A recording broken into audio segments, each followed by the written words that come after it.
थोड़ी होता है। आपने पूरा कारोबार ही बंद कर दिया है, तो विकास की परिभाषा क्या है? आम आदमी की अगर अकाउंट में पैसा ही नहीं होगा तो आप वो कैशलेस, वो तो अच्छी कहाँ से निकाल पाएगा पैसा? हो आप कहिए कि हमारा मोबाइल जो है, आपका मोबाइल आपका वॉलेट बन गया है, आपका बटुआ बन गया है, आपका अंगूठा आपका बैंक बन गया है। प्रधानमंत्री बड़ी बड़ी बातें करते हैं, लेकिन अगर आपने वो सब बैंक बन गया कि बैंक में अकाउंट में पैसा होगा तभी तो बैंक वाला हमें देगा पैसा। अकाउंट के साथ तब होगा जब हमारे कारोबार चलेंगे, छोटे मोटे व्यवसाय। इस मुद्दे पर चर्चा करेंगे, इस मुद्दे पर बात भी करेंगे कि आने वाले समय में यहाँ पर बीजेपी के नेता या बीजेपी की रणनीति क्या है, जो तमाम जो परेशानियां सामने आई हैं। लेकिन उससे पहले हमारे साथ हरजीत सिंह बीजेपी के नेता हरिद्वार से बने हुए हैं। हरजीत जी, बहुत बहुत स्वागत है आपका हमारे खास कार्यक्रम में। जिस तरह से पीएम नरेंद्र मोदी की रैली हुई, क्या ये उत्तर प्रदेश के लिए ही सीमित थी या फिर यही कुछ विकास के जो दावे हैं और वायदे हैं वो दूसरे राज्यों के लिए, जहां जहां पर चुनाव होना है, उनके लिए भी होंगे? देखिए, मैं आपसे कहना चाहता हूं कि ये सिर्फ उत्तर प्रदेश की बात नहीं है, बल्कि पूरे देश की बात है।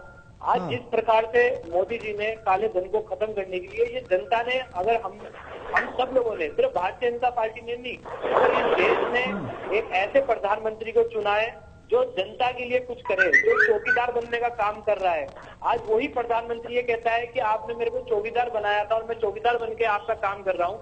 और जिस काले धन को खत्म करने के लिए भाजपा के जो मैनिफेस्टो में सबसे पहले जो काला धन था, जिसे खत्म करने के लिए भाजपा ने कहा था, हमने कहा था, और उसे खत्म करने के लिए जब ये विपक्ष एकजुट हो गया, जब विपक्ष ने कहा कि कहाँ है 15 लाख रुपए अकाउंट में आने के लिए कहा था, विपक्ष ने कहा कि कहाँ है ये काला धन जो मोदी जी ने कहा था कि वो जो 65 जनों की सूची है जो स्विस बैंक की, उसकी क्यों नहीं उन्हें जो है वो सार्वजनिक करते।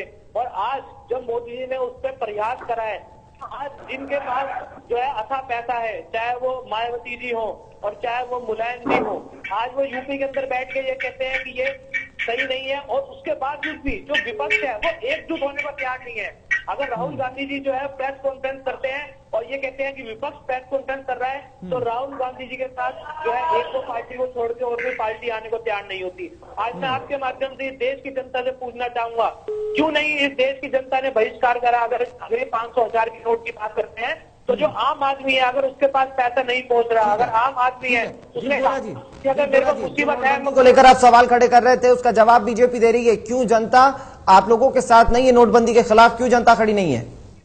वरना देश में आज दंगे हो गए।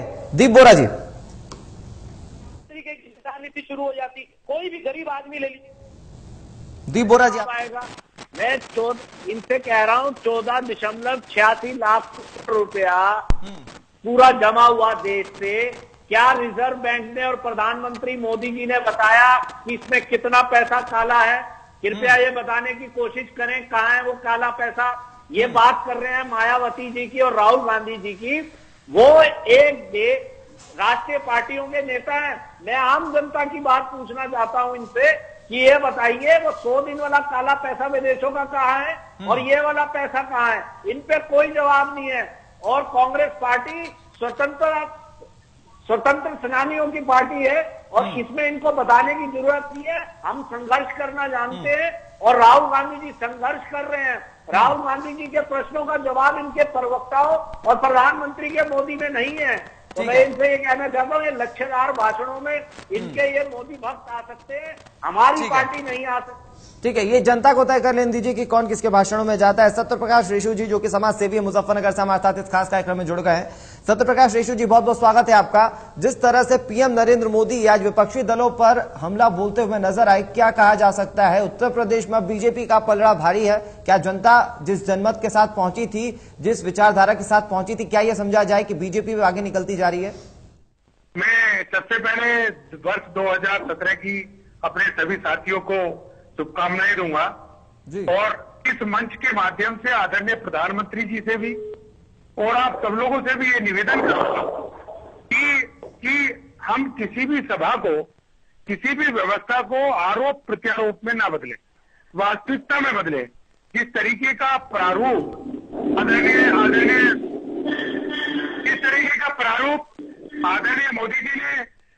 मोदी जी ने गुजरात में दिखाया और उन्होंने कभी कोई आरोप प्रत्यारोप नहीं लगाया, ठीक इस तरीके का ये व्यवहार उन्हें आज लखनऊ में रखना चाहिए था। एक बात। दूसरी बात, जिस तरीके की उत्तर प्रदेश की आज व्यवस्था है और अखिलेश जी ने एक तरीके से वो प्रारूप अपना अपनाया कि सबको एक आईना दिखाया कि परिवार का झगड़ा हो या पार्टी का झगड़ा हो, हमें आगे निकलना है, समाज के लिए निकलना है, देश के लिए निकलना है, प्रदेश के लिए निकलना है, विकास के लिए निकलना है।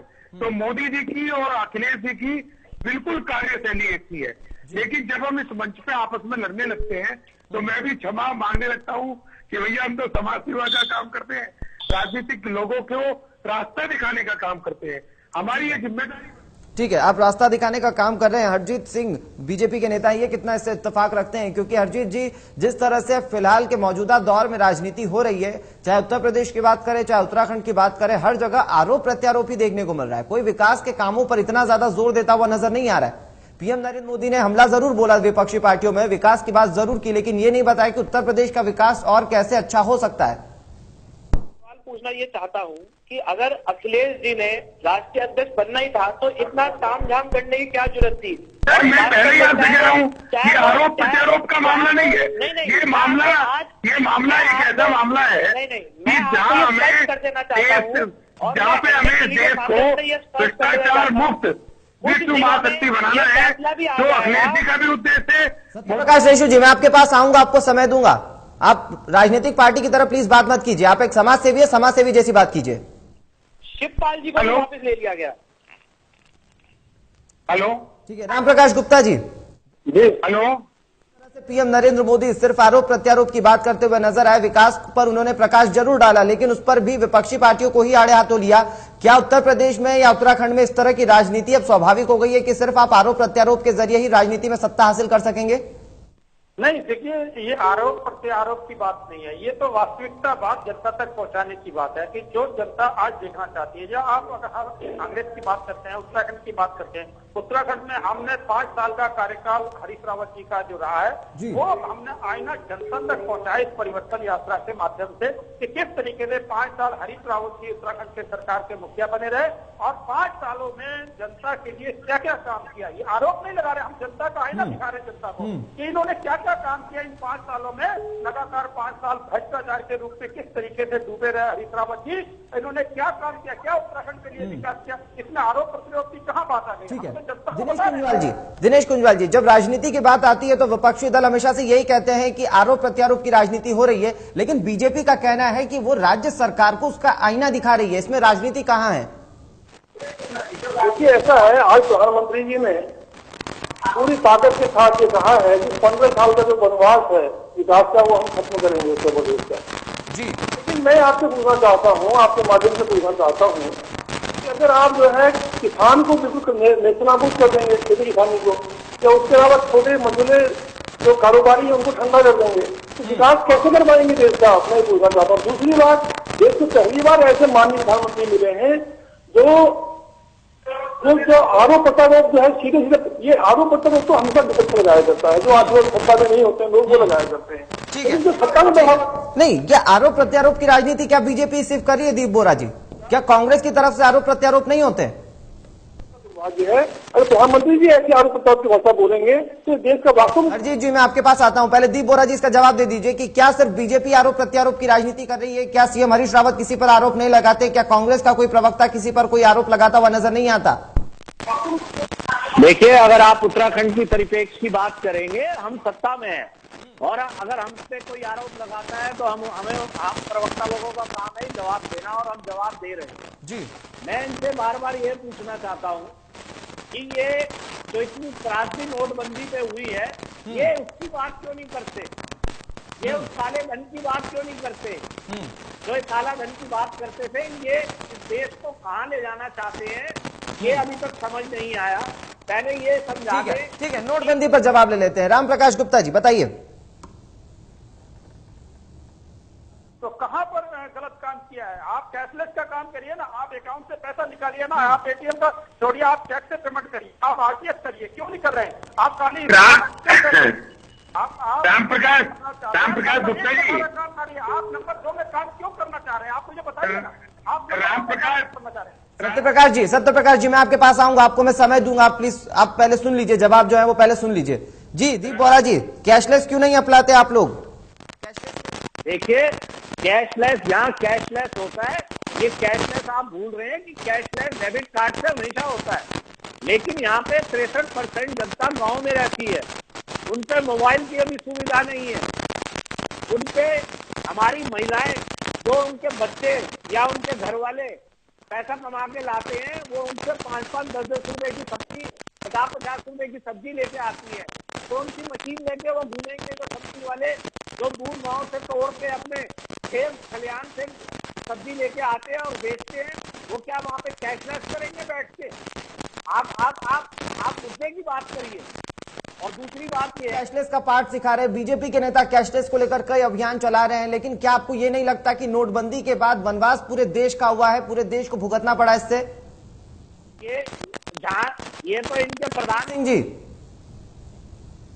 आप ये कह सकते हैं कि हाँ भाई निर्णय ठीक है और इसको हम आगे चलाएंगे। जी, जी, बीजेपी के लोग, आरएसएस के लोग, हम जैसे लोगों को साथ लेके उन लोगों को पढ़ाने का काम करेंगे। चलिए, हरजीत जी तक आवाज नहीं पहुंच पा रही है। हमारे साथ बीजेपी के रामप्रकाश गुप्ता जी बने हुए हैं। रामप्रकाश गुप्ता जी, कैशलेस की बात आप कर रहे हैं, लेकिन उन पहाड़ी इलाकों के बारे में सोचिए जहां पर आज भी डेबिट कार्ड या क्रेडिट कार्ड नहीं है, जहां पर आज भी मोबाइल के नेटवर्क नहीं है, वहां पर कैशलेस कैसे होगा इंडिया? कैसे होगा बताइए, आप बताइए कैसे होगा? के अंदर बिजली नहीं है, मोबाइल नहीं है। मैं इनसे पूछना चाहता हूँ, जब इस देश में मोबाइल आया था तब भी हजारों लोगों ने ये बात कही थी कि गरीब आदमी को मोबाइल चलाने नहीं आता। आज गरीब से गरीब आदमी के पास भी मोबाइल पहुंच गया है। और जहां पे यूटी की बात करते हैं, तो इस देश के प्रधानमंत्री ने इन्हें मैं समझाना चाहता हूँ कि इनके पास आंकड़े नहीं है। हमारे पास आंकड़े, हमसे बात करें 18,000 गाँव ऐसे थे जिसके अंदर बिजली नहीं थी, लेकिन मोदी जी ने गाँव के अंदर बिजली बंद करने का काम करा है, जबकि यूपी में सपा की सरकार है। आप क्यों नहीं जो है वो उसमें गाँव के अंदर जो है बिजली लेकर आते? और मोदी जी ने कहा है कि 2019 तक मैं पूरे देश को कैशलेस बना दूंगा। आप क्यों नहीं व्यवस्था में अपना योगदान देते? आप क्यों नहीं जनता के बीच में जाते? सत्य प्रकाश रेशु जी, यहाँ पर आंकड़ों की बात की जा रही है। समाजवादी पार्टी क्या गांवों तक बिजली पहुंचा पाई है? जिस बिजली और जिस विकास के नाम पर इस बार समाजवादी पार्टी और अखिलेश यादव वोट मांगते हुए नजर आ रहे हैं, क्या वो विकास के काम हुए हैं उत्तर प्रदेश में? जो है उस योजना का लाभ अखिलेश जी काम कर रहे हैं। मैं पूछना चाहता हूँ, तो ये निश्चित रूप से बात है कि वो गांव-गांव तक बिजली पहुंचा देंगे। और जब ये मोबाइल देश के अंदर आया तो सबसे ज्यादा विरोध हमारी सत्ताधारी पार्टी बीजेपी ने करा, लेकिन बीजेपी ने जब इसका विरोध करा, लेकिन सबसे ज्यादा फायदा भी आज बीजेपी उठा रही है मोबाइल का। तो बीजेपी को इस तरीके से बीजेपी मोबाइल की समर्थक बन गई है। इस तरीके से बीजेपी को अखिलेश जी का सहयोग देना चाहिए कि भाई हम वो लाइन गाँव-गाँव तक दे देंगे, निश्चित रूप से दे देंगे। इस तरीके से उन्होंने पिछले 5 सालों में काम करा है। मेट्रो दी है इस प्रदेश को और मोबिलिटी दी है और समय से पहले काम करेंगे। ठीक है, ये थोड़ा सा अलग मुद्दे पर जाता हुआ, नोटबंदी का ये मुद्दा नहीं है। यहाँ पर बात विकास की कर रहे हैं, बात उत्तर प्रदेश के, उत्तराखंड के विकास की कर रहे हैं, जहां पर इसी को लेकर पूरी इर्द गिर्द इसकी राजनीति घूम रही है। दिनेश कुंजवाल जी, जिस तरह से पीएम नरेंद्र मोदी विकास कामों को लेकर हर राज्य में सवाल उठा रहे हैं, क्या अगर बीजेपी शासित राज्यों की बात की जाए तो वहां पर विकास इतने ज्यादा है जिस पर सवाल नहीं खड़े किए जा सकते? बिल्कुल किए जा सकते हैं। और बीजेपी शासित राज्यों में आप राजस्थान देखिए, चाहे गुजरात देखिए, जहाँ खेती किसानी के राज्य हैं, आज किसान की हालत वहाँ क्या है? आज महाराष्ट्र सबसे ज्यादा किसान आत्महत्या क्यों कर रहा है? आज भी क्यों कर रहा है? तो ये सारी सवाल सामने हो रहे हैं। और देखिए, अगर आप इस देश की अर्थव्यवस्था का जो मूल आधार है, छोटा जो रिकॉर्डिंग इंडस्ट्रीज है या फिर आपके किसान है, किसानी है, तो उसको अगर आप नेस्तनाबूद कर देंगे तो विकास का कोई मतलब रह ही नहीं जाता। उसके बाद हम तो सोचते कि प्रधानमंत्री जी जब परसों वाली अपने राष्ट्रीय संबोधन में छोटे मझोले उद्योगों को, छोटे उद्योगों को और किसानों को राहत देने की बात करेंगे, ऐसा तो किसी निकल के नहीं आया। केवल देखिए थोड़ा बहुत आपका जो मकान बनाने वाले लोग हैं उनके लिए थोड़ा ब्याज दरों में राहत की बात उन्होंने जरूर की। रामप्रकाश गुप्ता जी, बीजेपी के तमाम नेता उन राज्यों में पहुंचते हैं जहां पर कांग्रेस की सरकार या फिर दूसरी राजनीतिक पार्टियों की सरकार है, वहां पर पहुंचते हैं, वहां पर विकास की खामियों को गिना देते हैं, लेकिन क्या देश में बीजेपी शासित राज्यों के पास वो तमाम विकास के आयाम हैं जिस पर मोदी जी आज शेड्यूल कास्ट का जो है वो वोट राजनीति के लिए कर रहे हैं? आप तो हर चीज को राजनीति से जोड़ देते हैं। आज मोदी जी ने जो भीम ऐप चलाया वो इस देश में आने वाले जी, सवाल आपसे जब पूछा जाए तब आप बता दीजिएगा प्लीज, अभी आप दूसरों को बोल लेने दीजिए। हरजीत जी तब बताइएगा। रामप्रकाश गुप्ता जी, क्या बीजेपी शासित राज्यों में वो तमाम विकास के आयाम छू चुका है वो राज्य जिस पर सवाल नहीं खड़े किए जा सकते? जिस प्रदेश में भी जहाँ भी भारतीय जनता पार्टी की सरकार है। नंबर 1 है कि केंद्र सरकार की सारी योजनाएं पूरी तरीके से लागू की जा रही है वहाँ पर, और दूसरे प्रदेशों में जहाँ भारतीय जनता पार्टी की सरकार नहीं है वहाँ केंद्र की योजनाओं को कोई लागू नहीं किया जा रहा है, उनका महत्व नहीं दिया जा रहा है केंद्र की योजनाओं का। तो पहले तो नंबर ये कहना चाहिए कि अगर ये जहाँ भी प्रदेश में, चाहे उत्तर प्रदेश हो, उत्तर प्रदेश में समाजवादी पार्टी की सरकार थी, जितनी माननीय नरेंद्र मोदी ने योजनाएं लागू की थी वहाँ जनता तक पहुंचानी चाहिए थी, उसमें एक भी योजनाओं को जनता तक नहीं पहुंचाया गया। केंद्र सरकार आपके माध्यम से पूछना चाहता हूँ, ऐसी कौन सी योजना है जो नहीं चलाई गई? एक आधी योजना में आप यहाँ पे भी कहीं ना कहीं। हरजीत सिंह जी, आप ही के प्रवक्ता कह रहे हैं, आप उन्हें कह लेने दीजिए। बीजेपी के ही नेता कह रहे हैं, आप उन्हें कह लेने दीजिए, आप उन्हीं पर सवाल खड़े कर रहे हैं। तो आप ही लोगों को होता है, यदि आप पैसा नहीं देने की, केंद्र प्रदेश को पैसा नहीं देगा तो प्रदेश कैसे लगा पाएगा पैसा? ठीक है, दीप बोरा जी, केंद्र सरकार की तरफ से पूरी योजनाएं चलाई जाती हैं, पूरा फंड दिया जाता है, लेकिन इसके बावजूद भी विकास के काम अछूते क्यों हैं?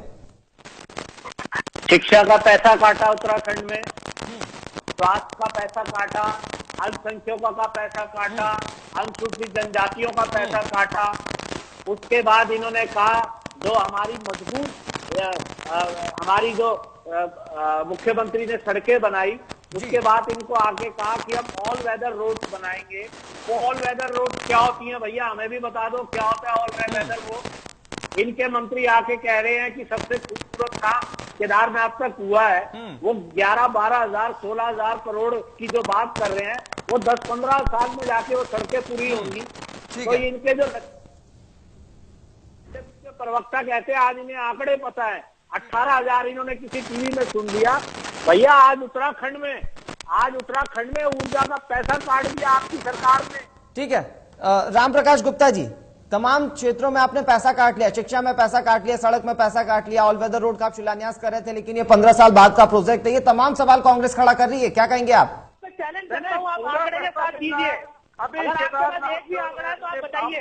वहाँ माननीय प्रधानमंत्री कुछ नहीं है, सिर्फ झूठे आरोप। जो प्रधानमंत्री जी ने पैसा दिया। प्रकाश रेचू जी, आप प्लीज किसी पॉलिटिकल पार्टी की तरह बात मत कीजिए, आप एक समाज सेवी हैं, समाज सेवी वाली बात कीजिए। जब मैं आपसे सवाल पूछूंगा आप जवाब दीजिएगा। किसी ने आलोचना नहीं करी ना, नोटबंदी के तरीके की आलोचना करी, लेकिन नोटबंदी की किसी ने आलोचना नहीं करी। नोटबंदी के हमने भी आपके मोदी जी ने 15 दिन का आप जाके जो है उसको काले नोटों को सफेद नोट में लेकर छुपा देते हैं या परिवर्तन करते हैं बैंकों में। आप ये चाह रहे हो कि एक महीने मेहमानों से एक दरख्वास्त करूंगा, ये नोटबंदी पर बहस नहीं चल रही है। क्या विपक्ष के पास एकमात्र यही मुद्दा बचा हुआ है कि नोटबंदी पर केंद्र सरकार को घेरा जाए, या फिर क्या सिर्फ यही एक रास्ता बचा हुआ है बीजेपी के पास कि नोटबंदी की तारीफों के पुल बांधे जाए?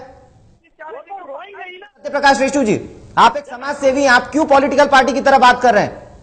इनके घर से कितने पैसे निकलते हैं? जी बोलिए मैडम, आप कुछ कहना चाह रहे हैं? ये तो 500,000 रुपए के पीछे विपक्ष हमेशा चर्चा करता रहेगा, क्योंकि इनके 2 नंबर के पैसे थे। जब तक इनकम टैक्स इनके घरों में छापे नहीं मारेगा तब तक इनकम टैक्स से पता ही चलने का, उस दिन से ये बोलना बंद कर देंगे। हरजीत सिंह जी, ये डिबेट नोटबंदी के ऊपर नहीं है। आप लोग नोटबंदी के ऊपर जो सफाई दे रहे हैं या सवाल खड़े कर रहे हैं, मुद्दे और भी हैं देश में। तो हम तो उन्हीं मुद्दों पे लड़ना चाहते हैं, उन्हीं मुद्दों पे बहस करना चाहते हैं। आप करिए ना, सुन लीजिए, आप सवाल सुन लीजिए और उसके बाद जवाब दीजिए। यहाँ पर आप कुछ भी कहेंगे इसका मतलब ये नहीं है कि जनता देखकर आपकी बात मान लेगी। नहीं, हम तो आगे बढ़ते। राम प्रकाश गुप्ता जी, शिक्षा के क्षेत्र में आपने पैसा काट लिया, उत्तराखंड का बजट रोक दिया, ऑल वेदर रोड की आप लोग बात कर रहे हैं। क्या यहाँ पर केंद्र सरकार की तरफ से वाकई वो फंड रिलीज किया जा रहा है? क्योंकि राज्य सरकार के पास फंड का अभाव है, उत्तराखंड में यही दलील दी जाती है विकास कामों को लेकर।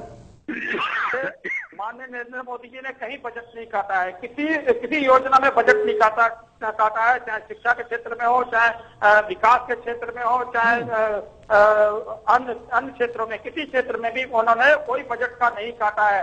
पूरा पैसा हर समय पर दिया गया है। परंतु आज 6 महीने से लगातार माननीय हरीश रावत जी यहाँ पर उत्तराखंड में कोई विकास नहीं कर रहे हैं। जा रहे हैं, एक शिलान्यास करके चले आ रहे हैं, जा रहे हैं वहाँ पर ये घोषणा करके चले आ रहे हैं, जा रहे हैं वहाँ का पत्र लगा के चले आ रहे हैं, कोई काम शुरू नहीं कर रहे हैं। आज हरीश रावत जी ने गांजे की खेती को परमिशन दे दी है।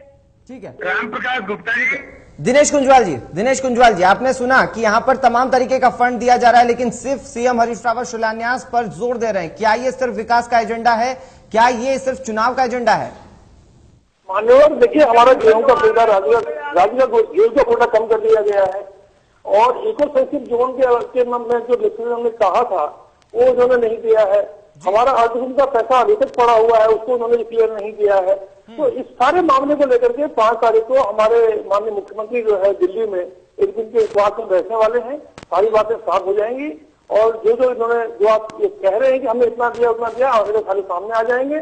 और केवल बतौलेबाज लोग हैं, केवल बोलना जानते हैं, उसके अलावा काम करना नहीं जानते हैं। देश का सत्य प्रकाश रेशु जी, पीएम नरेंद्र मोदी के अगर भाषण की बात की जाए तो आज पीएम नरेंद्र मोदी ने एक बयान दिया जिसमें उन्होंने साफ तौर पर कहा कि पिछले 14 सालों से जो बनवास काट रहा है वो विकास का बनवास है। विकास उत्तर प्रदेश में नहीं हुआ है, लेकिन आप सीएम अखिलेश यादव की तारीफों की इस तरह से पुल बांधते हैं कि सीएम अखिलेश यादव से ज्यादा विकास किसी ने किया ना हो, जबकि पार्टी की हालत तो सभी के सामने है। दूसरी चीज यह है कि अगर केंद्र सरकार का पैसा यूज हुआ है, केंद्र सरकार का पैसा इस्तेमाल किया गया, तो विकास कहां है उत्तर प्रदेश में? सबसे ज्यादा लोकप्रिय मुख्यमंत्री हैं और यदि हम आरोप प्रत्यारोप करते हैं कि कभी किसी बात पे कभी किसी बात पे, तो गलत बात है। उन्होंने 3.5 साल में अपनी सारी योजनाएं पूरी करी और कई ऐसे नई व्यवस्थाएं करी जो उनके चुनाव के एजेंडे में नहीं थे।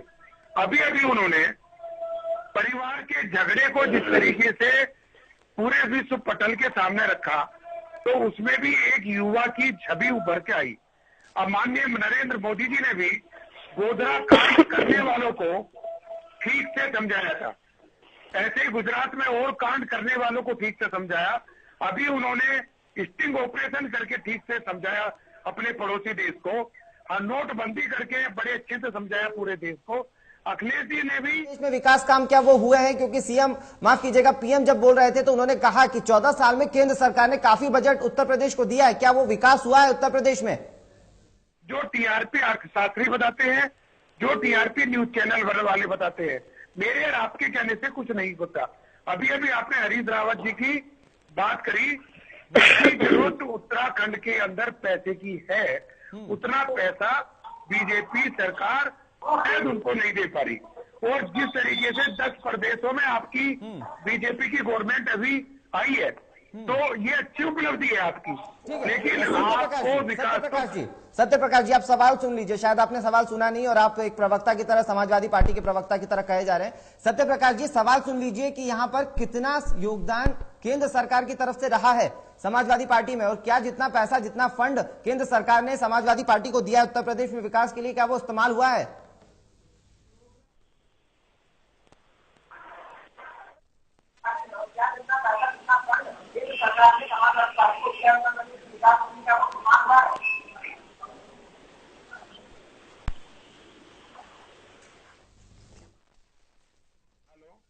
सत्य प्रकाश जी तक आवाज नहीं पहुंच पा रही है। हरजीत सिंह जी कुछ कहना चाह रहे थे। हरजीत सिंह जी बताइए। ये कहना चाहता हूं कि जिस प्रकार से पहले इन्होंने हरीश रावत जी की बात कही, मैं कहना चाहता हूं कि माननीय मुख्यमंत्री देश में जो है गांजे की खेती को जो है वो प्रमुखता दे रहे हैं और इनके ही जो पार्टी के प्रदेश अध्यक्ष है वो उसकी निंदा करते हैं। तो मैं इन्हीं से ही ये सवाल पूछना चाहता हूं कि ये मुख्यमंत्री सही है या इनके प्रदेश अध्यक्ष सही है, या ये इस देश की, उत्तराखंड की इस जनता के साथ ये छलावा जो कर रहे हैं, इस उत्तराखंड की जनता को जो है ये दारू के बीच में, चरस के बीच में, गांजे के बीच में जो छोड़ देना चाहते हैं। ठीक है, दीप बोरा जी, मैं इसका जवाब आपसे लेना चाहूंगा, लेकिन उससे पहले दिनेश कुंजवाल जी कुछ कहना चाह रहे थे। दिनेश कुंजवाल जी। देखिए, पहली बात तो गांजा नहीं है, भांग की परंपरागत खेती हमारे पहाड़ों में, उत्तराखंड में होती है।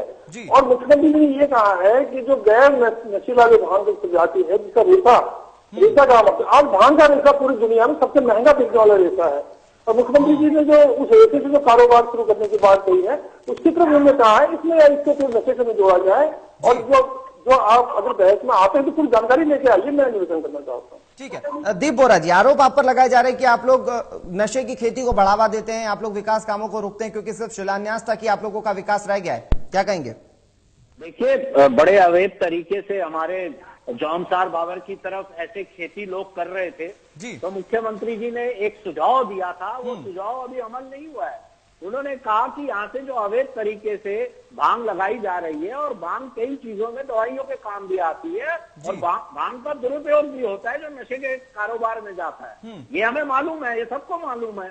उन्होंने ये कहा कि ये जो जिसका राजस्व आएगा, ये हम अपने अल्पसंख्यक के भाइयों के जो कल्याण के लिए, अनुसूचित जनजाति के लिए आगे लगाएंगे। आप इनसे ये पूछिए, इनके प्रवक्ताओं से, कि ये कह रहे हैं कि हमारे प्रदेश अध्यक्ष ने इसकी निंदा की, इन्होंने कब निंदा की है? हमने तो नशा मुक्ति की भी बात करी। आप ये बताइए कि आपके ठीक है, ये वो तमाम चीजें हैं जो सीएम हरीश रावत या कांग्रेस करने की कह रही है, लेकिन अगर उत्तर प्रदेश और उत्तराखंड की राजनीति को देखा जाए तो तमाम राजनीतिक पार्टियों के बीच में भी सब कुछ ठीक नजर नहीं आ रहा है। अब कांग्रेस की बात करें उत्तराखंड में तो संगठन और सरकार के बीच में शायद वो तालमेल दिखता नजर नहीं आ रहा है। इस पर भी बीजेपी सवाल खड़े कर रही है। देखिए, बीजेपी पे तो सबसे बड़ा सवाल है। ये तो हमारे 9 लोग पैसे लेके उठा के ले गए और हमने तो आंखों से देखा विधानसभा में, जो इतने भर भर के बोरे पैसे लाए हुए थे। ये क्या हम पे आरोप लगाएंगे? उनके 9 लोगों के वहां जाने से उन बेचारे लोगों के टिकट कट गए। इन्होंने पूर्व मुख्यमंत्रियों की फौज पूरी खड़ी कर रखी है। तो ये क्या हमें क्या शिक्षा देंगे? पहले अपने अडवाणी जी की शिक्षा ये पूरी ले ले पूरे भारतवर्ष। ठीक है, अब ठीक है, राम प्रकाश गुप्ता जी, यहाँ पर मुद्दों की कमी नहीं है। आप लोग आरोप लगा रहे थे कि यहाँ पर सरकार और संगठन के बीच में सब कुछ ठीक नहीं है उत्तराखंड में, लेकिन आरोप आप लोगों पर भी है कि लाल कृष्ण आडवाणी की अगर आप लोग बात सुन लेते तो शायद देश का विकास कहीं और होता और देश में राजनीति किसी और तरीके से हो रही होती। देखिए, लाल कृष्ण आडवाणी जी आज भी हमारे सम्मानित नेता है और उनको पूरा सम्मान दिया जाता है पार्टी के अनुसार, परंतु एक संविधान पद पर माननीय नरेंद्र मोदी जी बैठे हुए हैं, प्रधानमंत्री के रूप में बैठे हुए हैं और जितना अधिक से अधिक सम्मान हम आडवाणी जी को देते हैं बिल्कुल निश्चित रूप से मिलता है। पार्लियामेंट्री बोर्ड के वो अध्यक्ष है माननीय नरेंद्र मोदी जी, पूरी तरीके से सम्मान मिलता है। हमारी पार्टी के लोग पूरा सम्मान देते हैं। हमारे कहीं पार्टी के लोग सभी लोग सम्मान देते हैं। हरजीत जी, मैं आपसे जानना चाहूंगा, उत्तर प्रदेश की बात करें तो यहाँ पर समाजवादी पार्टी की कलह सबके सामने है। शायद बीएसपी के पास आप ही लोग आरोप लगा रहे कि पैसा नहीं है इसीलिए चुनाव में नहीं लड़ पा रहे हैं। क्या बीजेपी को उत्तर प्रदेश में भी एज है और सरकार और संगठन के बीच जो उत्तराखंड में चल रहा है क्या उससे भी बीजेपी के पास एज है? देखिए, मैं आपको बताना चाहता हूँ, बीजेपी यूपी के अंदर चुनाव 100% विकास का लड़ेगी। जो विकास इस उत्तराखंड और उत्तर प्रदेश के अंदर नहीं हो पाया है पिछले 14 वर्षों के अंदर, आज नरेंद्र मोदी जी ने कहा है कि मैं उन गांव के अंदर भी बिजली पहुंचाने का काम करूंगा जो आज तक जिस गांव के अंदर बिजली नहीं है। मैं वहां पे सड़कें बनवाने का भी काम करूंगा जहां पे सड़कें नहीं है। आज उज्ज्वला योजना जैसी कई योजनाएं मोदी जी ने, इन कांग्रेस की सरकारों ने ये कहा कि हम 9 की जगह 12 सिलेंडर देंगे, लेकिन मोदी जी ने कहा मैं 5 अरब रुपया सिर्फ इन उज्ज्वला योजना पे खर्च करूंगा जिसमें हर गरीब के पास फ्री में मुफ्त में सिलेंडर जाएगा। कहां 12 सिलेंडर और कहां फ्री में गरीब के पास मुफ्त में सिलेंडर जा रहा है। ऐसी योजनाएं हमारे प्रधानमंत्री जी लागू कर रहे हैं। ऐसी जो विकलांग लोगों के लिए योजनाएं उन्होंने करी और जो भीम ऐप आया है, मैं बताना चाहूंगा कि आज भीम ऐप अगर किसी ने निकाला तो वो माननीय भारतीय जनता पार्टी की सरकार माननीय नरेंद्र मोदी जी ने निकाला। ये भले ही जो है वो शेड्यूल कास्ट वोटों का जो है धूमीकरण करने की बात करते हैं और उसे राजनीति से बात की है। हरजीत जी, आपने भीम ऐप की बात की है तो मैं आपको बता दूं कि विपक्षी दल इस पर भी सवाल खड़े कर रहे हैं। सवाल ये खड़े किए जा रहे हैं कि दलित वोट बैंक को अपनी तरफ करने की कोशिश है। मैं बात कहना चाहता हूं कि भीमराव अम्बेडकर जी को आज तक किसी ने सच्ची श्रद्धांजलि क्यों नहीं दी? आज तक उन्होंने उनके नाम पे क्यों नहीं करा? मायावती ने अपनी फोटो लगवाई। ठीक है, सत्य प्रकाश रेशु जी, भीमराव अम्बेडकर को क्या सच्ची श्रद्धांजलि उनके ऐप से ही मिलेगी? जी भैया, बीजेपी कोई अच्छा काम कर रही है, ये कहते हैं कि ये ठीक है अरजीत, जिसका जवाब ले लेते हैं। सत्य प्रकाश रेशु जी, जिस तरह से भीम ऐप को डेवलप किया जा रहा है, भीम ऐप को बनाया जा रहा है या उसे बढ़ावा दिया जा रहा है, उसमें बीजेपी यही कह रही है कि भीमराव अम्बेडकर को एक सच्ची श्रद्धांजलि है। क्या वाकई यही एकमात्र जरिया है बीजेपी का भीमराव अम्बेडकर को श्रद्धांजलि देने का, या फिर ये दलित वोट बैंक पर बीजेपी की नजर है? ठीक है सर, भीमराव अंबेडकर जी सभी पार्टियों के आदर्श हैं जी। कुछ पार्टी उन्हें वोट के रूप में प्रयोग करती हैं और कुछ पार्टी उन्हें आदर्श के रूप में और कुछ दोनों रूप से। जहां तक मैंने बीजेपी का पर्टिकुलर सवाल है तो बीजेपी भीमराव अंबेडकर जी को दोनों तरीके से मानती रही है मेरे हिसाब से, आदर्श के रूप में भी और वोट के रूप में भी। चुनावी टाइम है तो उसका तो उन्हें फायदा उठाने का मौका है और मौका उठाना भी चाहिए। तो ये एक स्वतंत्र राजनीति है और ये एक मतलब अच्छी राजनीति है। ये मोदी जी ने जो करा है, भीमराव अंबेडकर जी को सम्मान दिया, वोट भी लेंगे उससे, और जो दलित लोगों के वोट लेके नोट भी लेते हैं उन लोगों को उन्होंने एक रास्ता दिखाया कि भाई दलित लोग इसलिए नहीं है कि उनकी वोट पे आप पैसा ले लें, दलित लोग इसलिए हैं कि उनको शिक्षा दें, उनको संसाधन दें, उनको मकान दें, उनकी यानी कि सत्यप्रकाश जी, इन्होंने दोनों चीज साधने की कोशिश की। राजनीति तो साधने की कोशिश की ही, लेकिन साथ ही साथ लोगों को एजुकेट, लोगों को डेवलप करने के लिए भी एक कदम उठाया है। मैं आपके पास एक बार फिर से आऊंगा, लेकिन उससे पहले दीप बोरा जी, जिस तरह से पीएम नरेंद्र मोदी ने उत्तर प्रदेश में आरोपों की बौछार की, जाहिर सी बात है कि विपक्षी दल थे उनके निशाने पर, लेकिन वो विपक्षी दल कांग्रेस के भी विपक्षी दल है, देखिए उनके आरोपों से रखती है। देखिए, ये चुनावी सभा थी। अगर आप इसको कहें कि देश की जनता को या लखनऊ की जनता को संबोधित करने आ रहे थे, ये ठीक नहीं होगा। ये उनकी चुनावी सभा थी, वो वोट लेने वहां पे गए थे, तो जिनसे उनसे शुरू से छेड़े गए, उन्होंने जितने छेड़ने थे छेड़े, लेकिन असल मुद्दों पे बात नहीं आई। अरे भैया, आप केंद्र सरकार में हो, अगर वो विकास नहीं कर रही वहां पे समाजवादी पार्टी, तो आपने उनका पैसा क्यों नहीं काटा जैसा हमारा काटा? यहाँ पे जो राष्ट्रपति शासन की जो हमारे उच्चतम न्यायालय ने चोट दी है, उस चोट के अंदर अंदर इन्होंने हमारे लाखों हजारों करोड़ रुपए काट लिए। और इतना विकास अगर उत्तर प्रदेश नहीं कर रहा था, तो पैकेज की घोषणा कैसे और पैकेज कैसे दिए जा रहे थे? तो इनका ये दोहरा चरित्र है। और बीएसपी को एक तरफ ये कहते हैं कि बीएसपी के दलित नेता ये हैं वो हैं, ऊपर से इन्होंने प्रदेश अध्यक्ष भी अपना दलित बनाया। तो ये फिर हम पे क्या आरोप लगाते हैं कि हम दलितों पे राजनीति करते हैं? आपने किस मुद्दे पे दलित को, जिससे इतने आरोप है, जिससे इतने हत्या के और दूसरे आरोपों के केस चल रहे हैं, और आपने उस दलित को यूपी का अध्यक्ष बना दिया, तो इस पे कितने सवाल इन पे खड़े हो रहे थे? ठीक है, कई सवाल खड़े हो रहे हैं। राम प्रकाश गुप्ता जी, यहाँ पर बीजेपी दलितों की राजनीति कर रही है, दलितों के वोट बैंक को अपनी तरफ करने की एक बड़ी कोशिश कर रही है। भीम ऐप से भी यही लगता है, साथ ही साथ जिन्हें प्रदेश अध्यक्ष बनाया गया वो भी दलित है। क्या कहेंगे आप? ये आरोप कांग्रेस का है। नहीं, हम दलितों की राजनीति नहीं करते हैं। भारतीय जनता पार्टी सभी का सम्मान करती है, हर जाति धर्म के साथ में सम्मान है। माननीय प्रधानमंत्री जी का एक ही नारा था, सबका साथ सबका विकास। हम सबका विकास करना चाह रहे हैं और सबको साथ लेकर के चलना चाह रहे हैं, चाहे वो किसी समाज से हो, किसी जाति धर्म से हो। हम किसी जातिवादी की राजनीति करते हैं, राजनीति करते हैं जातिवादी की तो बसपा के लोग करते हैं, सपा के लोग करते हैं, कांग्रेस करती है। कांग्रेस से तो यानी कि जो सेक्युलरिज्म की राजनीति है वो तमाम विपक्षी दल करते हैं, बीजेपी सेक्युलरिज्म की राजनीति नहीं करती है। ठीक है, मैं दिनेश कुंजवाल जी के पास आना चाहूंगा। दिनेश कुंजवाल जी, आरोप कई लगाए उन्होंने विपक्षी दलों पर, लेकिन समाजवादी पार्टी के विकास कामों पर जो उन्होंने प्रश्न चिन्ह खड़े किए, क्या वो प्रश्न चिन्ह सही थे? क्या जो पीएम नरेंद्र मोदी ने कहा वो वाकई उत्तर प्रदेश के हालात हैं? कुंजवाल जी, देखिए, पहले तो मैं आज आपको कहना चाहूंगा, माननीय सुप्रीम कोर्ट ने जो कहा है जी, धर्म और जाति की राजनीति करने वाले लोगों को जो है बैन किया जाएगा आने वाले चुनाव में, तो ये बहुत बड़ा फैसला है। और उसके बाद जैसे आपने कहा कि भीम ऐप की बात करी, तो भीम ऐप जो है इसका पूरा चुनावी मुद्दा है इस समय। और अगर आप बीजेपी के मातृ संगठन में जाएंगे, तो जो आरएसएस का संगठन है उसमें कितने दलित नेता है आज तक हुए हैं, हमें बता दिया गया है। और बीजेपी के जो राष्ट्रीय जो नेतृत्व है उसमें भी कितने दलितों को उन्होंने मौका दिया है, ये भी आज तक के इतिहास में, पूरे 60 साल के 70 साल के इतिहास में देश की आजादी की बात बता दिया गया है।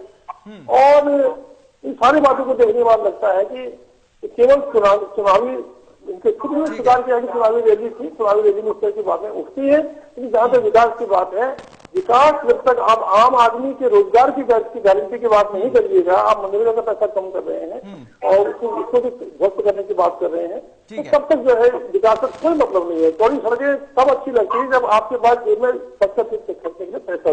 ठीक है। सत्यप्रकाश ऋषि जी, कार्यक्रम की शुरुआत में आप ये कहते हुए नजर आए थे कि तमाम प्रदेशों में, तमाम देशों में राजनीति जो हो रही है वो आरोप प्रत्यारोप की हो रही है। आपसे जानना चाहेंगे यहाँ पर राजनीति में कितना बदलाव होना चाहिए, जबकि चुनावी जब रैलियां होती है तो किस तरह से राजनीतिक पार्टियों को, जनता को आश्वस्त करना चाहिए विकास कामों को लेकर?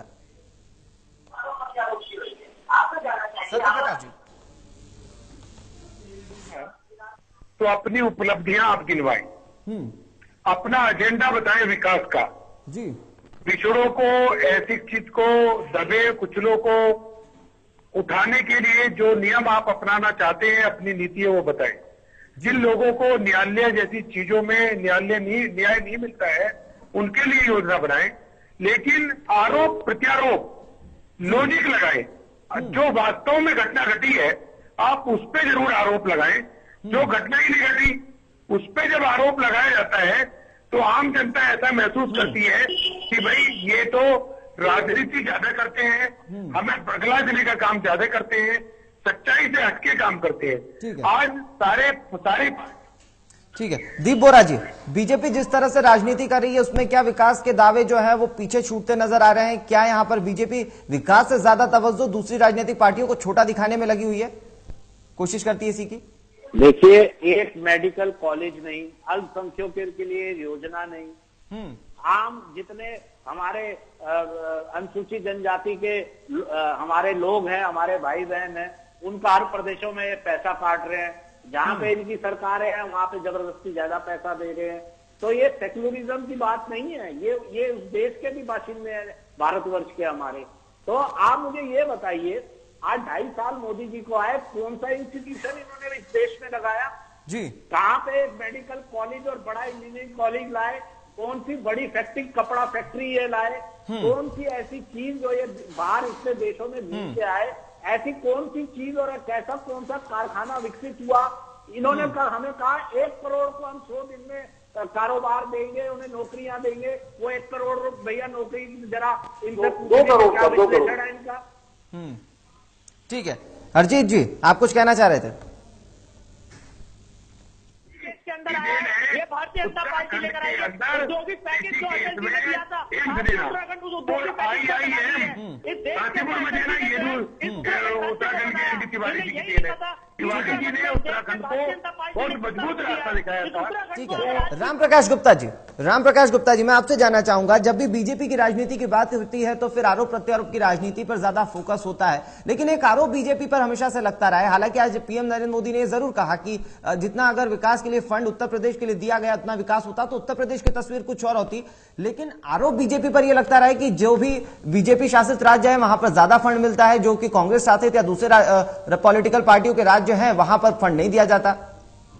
नहीं, ऐसा तो ये आरोप लगाते हैं विपक्ष के लोग। मैं कहना चाहता हूँ जितनी योजनाएं बना करके प्रदेश के लोग केंद्र को भेजते हैं वो पूरा पैसा रिलीज होता है वहां से।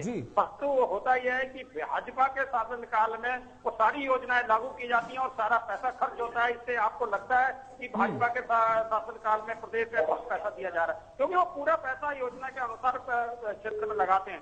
जैसा कि कांग्रेस के मेरे मित्र बता रहे थे, तो आप हरीश रावत जी ने आप कितना बड़ा पक्षपात किया। आप कहते हो विपक्ष की राजनीति नहीं करनी चाहिए। अभी जुम्मे की नमाज के लिए क्या हिंदू और मुस्लिम में धर्म में परिवर्तन कर दिया आपने? स्टेट की मुख्यमंत्री जी को क्या शुक्रवार की नमाज छुट्टियां दे दी उसमें?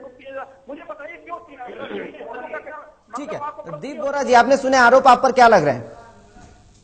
तो ये इस तरीके से हम हेलो दीप बोरा जी, आपने सुना कि आप पर आरोप क्या लग रहे हैं? आप लोग सेक्युलरिज्म की राजनीति करते हैं क्योंकि आप लोगों ने देखिए, हमने इनसे कुंभ मेले में 600 करोड़ रुपया की मांग रखी और कांग्रेस सरकार ने, जब बीजेपी की यहाँ सरकार थी, 600 करोड़ रुपया दिया भी। इन्होंने क्या दिया? राष्ट्रपति शासन लगा दिया और सिर्फ 116 करोड़ रुपया इन्होंने दिया और हमने वहां 300 करोड़ के ऊपर कुंभ कराया, ये कह रहे हैं। और कुंभ आपको पता है विश्व की धरोहर, और उसके बाद ये लोग ऐसी बातें यहाँ पे टीवी पे बैठ के कर रहे हैं। आप ये बताइए, भागीरथी मास्टर प्लान क्यों बंद कर दिया गया? हमने योजना बना के दी, हमने केदारनाथ की योजना बना के दी, आपने क्यों बंद कर दी? हमने कुमाऊं के लिए आपको मेडिकल कॉलेज के 2-3 हमने वहां प्रस्ताव भेजे, हमने गढ़वाल के लिए भेजे, हमने यहाँ और चीजों के लिए भेजे, आपने क्यों बंद कर दिए? हमने रेलवे के लिए, रेल बढ़ाने के लिए आपको ट्रेन के प्रस्ताव भेजे, आपने वो बंद कर दिए और टीवी में बैठ के आप लच्छेदार बातें कर रहे हो, ये गलत है। ठीक है। रामप्रकाश गुप्ता जी, एम्स ऋषिकेश में मोदी जी ने नहीं दिया है। एम्स तो मोदी जी के टाइम में चला है, मोदी जी के टाइम में चला है, दिया है 15 साल पहले, 10 साल पहले एनडी तिवारी जी ने केंद्र के सहयोग से दिया है। ये बात ठीक है, ये बात मानने वाली है, पर बीजेपी ने, मोदी जी ने नहीं दिया है। केंद्र की जब कोई प्रधानमंत्री बनता है तो वो किसी पार्टी का नहीं होता। जब केंद्र की सरकार आ गई और केंद्र दिया तो केंद्र की योजना में ठीक है। अब वक्त थोड़ा सा कम बचा हुआ है, मैं फाइनल कमेंट सभी से लेना चाहूंगा। सबसे पहले दिनेश कुंजवाल जी, मैं आपसे जानना चाहूंगा, जिस तरह से आरोप प्रत्यारोप की राजनीति दोनों तरफ से चल रही है, कांग्रेस ये आरोप लगा रही है कि सिर्फ आरोप प्रत्यारोप तक ही केंद्र सरकार की यानी कि बीजेपी की जो राजनीति है वो सीमित है। कांग्रेस की राजनीति कैसे अलग है? क्योंकि उत्तराखंड में भी सीएम हरीश रावत आरोप लगाते हुए नजर आते हैं, प्रदेश अध्यक्ष किशोर भी यही कुछ कहते हुए नजर आते हैं। आप कांग्रेस की राजनीति कैसे अलग है? देखिए, अभी आपने कुंभ की बात उन्होंने मानी, हमारी मित्र ने की, तो अर्ध कुंभ हुआ हरिद्वार का, उसका बजट नहीं दिया गया। जबकि उज्जैन में पूर्ण कुंभ हुआ तो जितना बजट उन्होंने डिमांड किया था मध्य प्रदेश की सरकार ने, उससे कहीं ज्यादा बजट दिया गया, उसका दोगुना बजट दिया गया है। वहाँ आप ये आंकड़े उठा के देख लीजिएगा और ऑथेंटिक आंकड़े आपको मिल जाएंगे। और इस तरह का जो एक पार्शलिटी हो रही है वो दुर्भाग्यपूर्ण है। प्रधानमंत्री जी पूरे देश से हैं, यही हमारे मित्र ने कहा, सबके प्रधानमंत्री हैं और सबके प्रधानमंत्री सारे राज्यों को उन्हें बराबर एक नजर से देखना चाहिए। और सारे राज्यों पर बराबरी का बराबर की दृष्टि होनी चाहिए। यहाँ पर हरजीत सिंह जी, क्या पीएम नरेंद्र मोदी बराबर फंड रिलीज कर रहे हैं? क्या पूरी तरह से यहाँ पर पारदर्शिता बढ़ती जा रही है जितनी भी योजनाएं चल रही हैं केंद्र सरकार की तरफ से या राज्य सरकार की तरफ से? मैं चाहता हूँ कि 18,000 गांव ऐसे थे यूपी के अंदर जिसके अंदर बिजली नहीं आ रही थी, आज उसमें बिजली पहुंचाने का काम करा है। आप बताइए ना कहाँ योजना तो कमी है? सड़कें बनवाने का काम करा है। आज उत्तराखंड को जो है 12,000 करोड़ 12,000 करोड़ में देखिए 3,000 करोड़ रुपए की शिलान्यास योजनाएं योजना को शिलान्यास कर दिया और जो है वो 900 किलोमीटर का हाईवे दे रहे हैं। तो कहाँ मोदी जी की कौन सी जो है वो स्टेट से जो है वो रामप्रकाश गुप्ता जी, जिस तरह से राजनीतिक पार्टियों में आंतरिक कलह सामने आई है, चाहे कांग्रेस की बात करें अगर उत्तराखंड में तो संगठन और सरकार में तालमेल के आप लोगों ने सवाल उठाए, दूसरी तरफ यहाँ पर समाजवादी पार्टी की जो पारिवारिक कलह सभी जानते हैं, क्या दोनों ही राज्यों में बीजेपी के पास एज है? बिल्कुल 100% 2017 में भारतीय जनता पार्टी की सरकार दोनों राज्यों में बनने जा रही है, क्योंकि सारी जनता जान चुकी है कि ना तो समाजवादी पार्टी चला सकती है उत्तर प्रदेश को, ना कांग्रेस चला सकती है, और केवल कर सकती है तो विकास भारतीय जनता पार्टी कर सकती है। उत्तराखंड में भी यही है। दीप बोरा जी, जिस तरह से पीएम नरेंद्र मोदी ने आरोप लगाए, शायद उसी तरह से आप लोग भी आरोप उत्तर प्रदेश में लगाते रहे समाजवादी पार्टी में। आप लोगों की राजनीति और बीजेपी की राजनीति कैसे अलग है? देखिए, अगर गुजरात को देखें, आज गुजरात में बीजेपी का जो परचम था वो उसका स्तर नीचे गिर चुका है, इन्हें अपना मुख्यमंत्री भी बदलना पड़ा जी। और दिल्ली और बिहार का क्या हाल हुआ वो यूपी का हाल होने वाला है। अब ये उत्तराखंड में अगर ये सोच रहे हैं कि मैदानी इलाके में इन्होंने कराया और पहाड़ के लोग जिनके इन्होंने नोटबंदी की त्रासदी में वो उनके लोगों की कई लोगों की मृत्यु हुई। ठीक है, सत्य प्रकाश ऋषि जी, फाइनल कमेंट में आपसे जानना चाहूंगा, जिस तरह से पूरी राजनीति हो रही है, जिस तरह से एक दूसरे पर आरोप प्रत्यारोप हो रहा है, क्या उससे विकास होगा उत्तर प्रदेश का या उत्तराखंड